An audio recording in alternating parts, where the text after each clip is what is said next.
Hey guys, today I am here to go through the test review with you guys, and hopefully this will bring some clarity um, to your test whenever you're taking it today. Okay, so anyways, let's go ahead and start going through this. Our first question was from yesterday. It's asking, what is the difference between momentum and inertia? And we're going to remember that the key difference here is that momentum requires movement. Okay, it requires movement. If it's not moving, then it does not have momentum. Okay, if it is moving, it does have momentum. If it's not moving, it has both inertia, or it does have inertia, and it also has inertia if it is not moving, if it is moving and not moving. But it'll only have momentum if it's moving. If you're not moving, you have zero momentum. That's the key difference. They're both resistant to change in motion, but momentum also requires that fact that you have to be moving. Okay, cool. Let's go on to the next one. Marge is chasing her cat Patches, and Marge has 10 times more mass. So if she has 10 times more mass, then what is Marge's momentum compared to Patches? Well, so far, she has 10 times more. Okay? But she's running half as fast. So she is running half as fast. She has half as much velocity. She's going to have half as much momentum. So what's 10 times 1 half? 10 times 1 half, half of 10 is 5.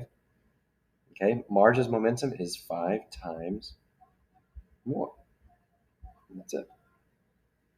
Next one, a running dog has a momentum of 252 kilogram meters a second and a mass of that. We're finding velocity. So we'll remember from our triangle, if we look at our triangle, that velocity is the letter V. And if we look at it, we cover up that V, we're left with P over M. P divided by M. P stands for momentum, and M stands for mass. In this case, it tells us that our momentum is 252 kg meters per second, and our mass is 6 kilograms. If we divide those two in the calculator, we get 42. And our unit for velocity is meters per second. If you need to see any of these again, simply rewind the video. A 4,000 kilogram truck is traveling 36 meters per second through a rainstorm and collides with a car stopped at a light. If this is an inelastic, okay, so uh, we've got two equations, right? An inelastic equation and we've got an elastic equation. With inelastic equation or collisions, we use mass 1, velocity 1 plus mass 2, velocity 2 on the right side after the equation. Well, since they're inelastic, this means they stick together.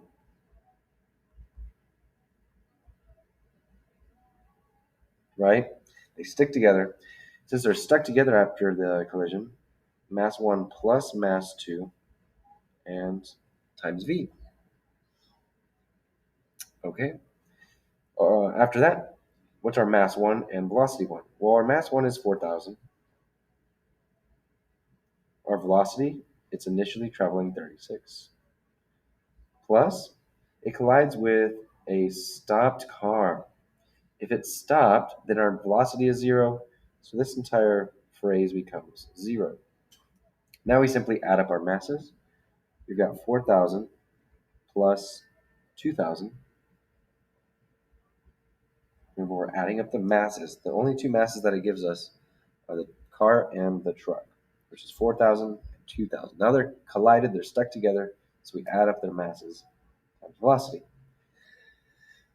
Okay, so cool. Now let's figure out what's 4,000 times 36.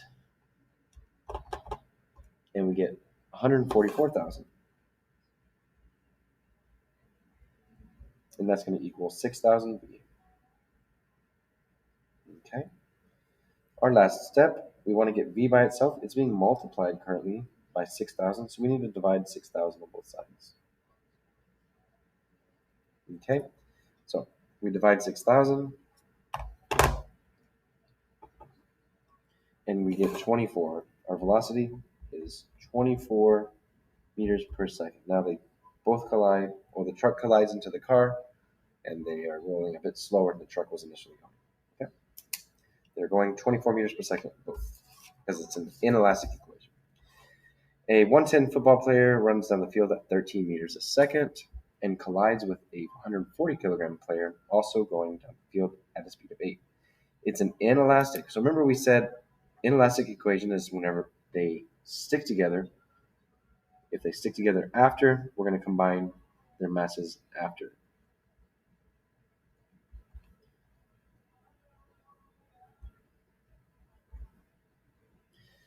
Okay, our first player is 110. That's his mass. So 110 times 13. At any time, I encourage you to pause it and see if you can finish out the rest. 140 is the mass of our second. Our velocity is 8 of him. Initially, we're always looking initial. Okay? It's inelastic, so they're sticking together. On the right side, we're going to have mass 1 is 110 plus 140, and we don't know the velocity of the player. So v is what we are solving for.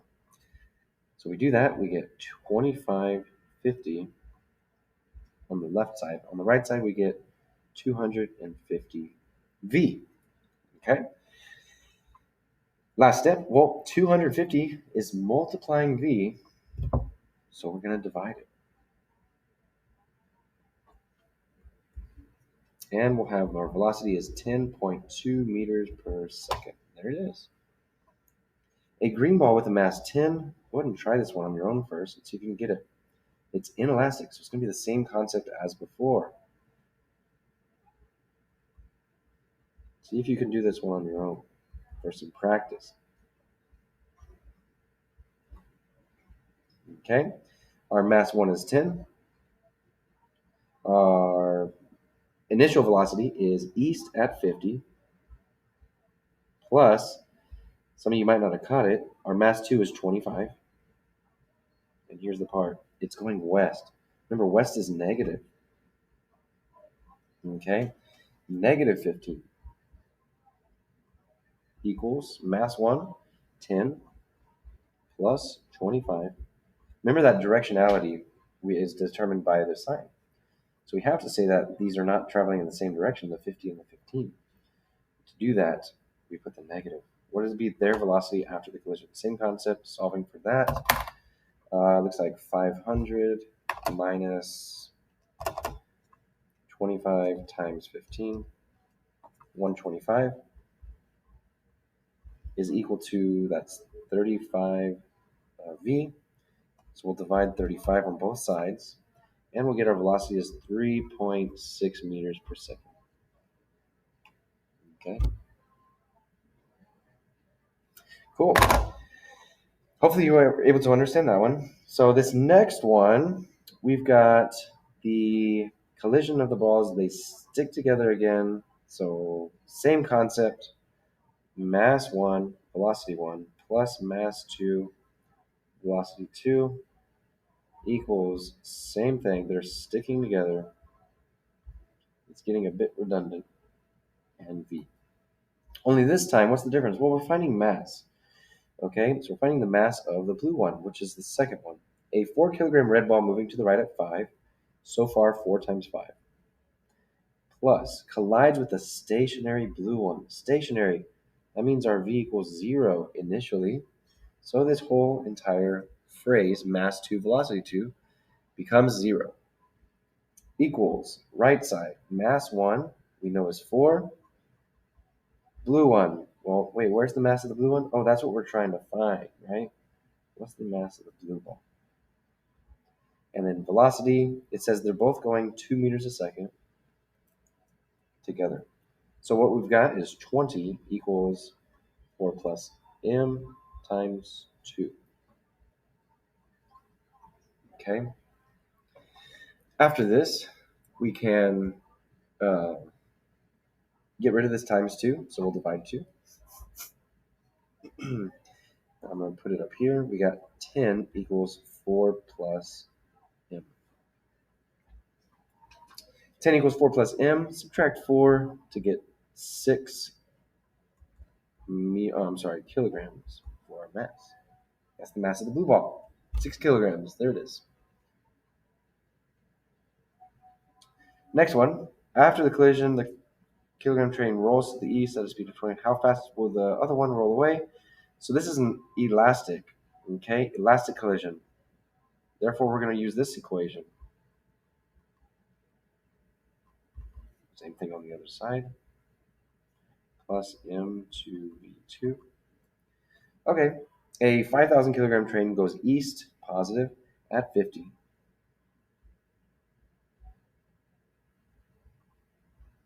Plus, you can try this on your own if you want to pause it. Collides with another train, also going east, at 20. It's also positive, 3,000 times 20.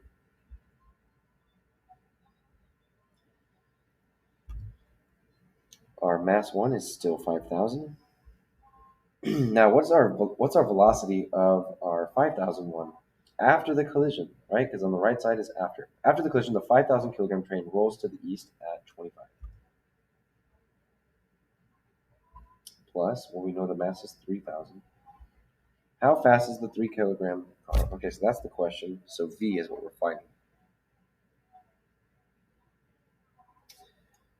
5,000 times 50 plus 3,000 times 20 is what we're going to do. 3 times 50 plus 3, 3 times 20 is 310,000. Equals right side 5,000 times 25. 125,000 plus 3,000 V. Well, I know all these numbers look very large, but we've got a number over here equals to another number plus our variable with a coefficient. So we need to get rid of the constant, which is the 225,000. So we'll subtract that from both sides.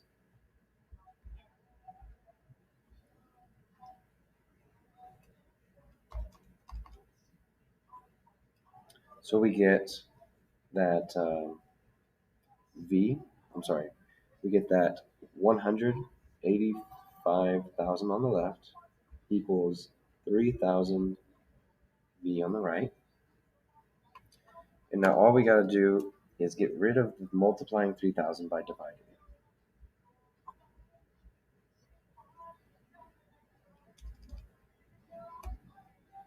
it. Okay, we get negative, no, it should be positive. I just had a negative entered earlier.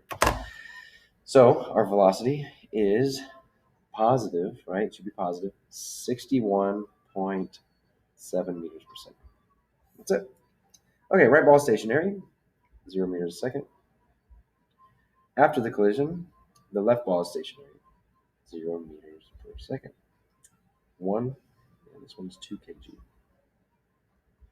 Just fill in some of the info, right? Mass never changes, so I put that there. These are stationary because they don't have anything there. What is the velocity? So we're finding V on the right ball after the collision. Well, it's a collision, and we notice that they bounce apart. So if they bounce apart, it's going to be the equation from above. Mass 1, mass 2, velocity 1 plus mass 2, velocity 2 equals the same thing. The right ball is stationary. Okay, so anyways, left ball. 1 kilogram going 3 meters a second. 1 times 3 plus stationary. Anytime something's stationary, 0 equals. Feel free to try this one on your own while I work through it. 2V. Okay, so it looks like on the left we've got 3. On the right we've got 2V. Divide 2. And we get V is 1.5 meters per second. That's it. Okay, so after the collision, this larger ball will go 1.5 meters per second to the right. A marble hits a wall with an impulse of 10, and the collision took 1.5 seconds. It's a long collision. What is the net force exerted by the wall? Okay, so we'll recall the triangle of impulse, which is change in P. You could also do J, and then you have force times time. So if we look at force is what we're trying to find. That force is, if we cover it up, change in P over T. So we have impulse over time. Okay, in this case, it tells us our impulse, 10 kilogram meters per second. Divide that by the time, 1.5 seconds, and we get force is going to be, what is that? Is that 3.33? I don't know. No, can't be that. It's got to be 6.7, I think. 1.5, 6.7. Okay, and then it's force, so we measure force in newtons. That's it. Almost done here. 2000 car going east, positive, speed of 45, slows to a stop in 2 seconds. What's the impulse? Impulse, remember, is change in P. We have mass times velocity final minus mass times velocity initial. Mass times velocity. Okay, the mass is 2000 times, what's the velocity final? VF. At the end, what's happening? Well, it's slowing to a stop. Do we see that? It's slowing to a stop. If it slows to a stop, we know that our velocity final is 0. Okay, VF equals 0, it says there. So 2000 times 0, 2000 minus mass, still 2000, times velocity initial. It was going 45. Okay, so it looks like we're going to have 0 minus 2000 times 45. And we get negative 90,000. Okay, and it is an impulse, kg meters per second, because that's the unit that we were given with multiplying mass times velocity. Okay, kilogram meters per second. Last one, a 50 kilogram bike speeds up from 4 to 10. What's its change in momentum? That's the impulse. Change in momentum is mass velocity final, just like before, minus mass times velocity initial. It's the same question, just asked with different words. Our mass is 50 times velocity final. It went from 4 to 10. Which one's the final? This is the initial. The 4 is the initial. The 10 is our final. Minus 50 is our mass still. And our initial velocity is 4. Okay, so we get, I believe that would be 300, but I could be wrong. Let's double check. 50 times 10 minus 50 times 4 is 300. Whoops. Almost put 3,000. It's 300. What's this change in momentum? So it's going to be kilograms meters per second. It's 300. Sorry about the mess. 300 kgms. That's it. All right, guys. Hopefully this helped. I'm going to go ahead and make another video of the impulse assignment now. So stay tuned for that, I suppose. Goodbye.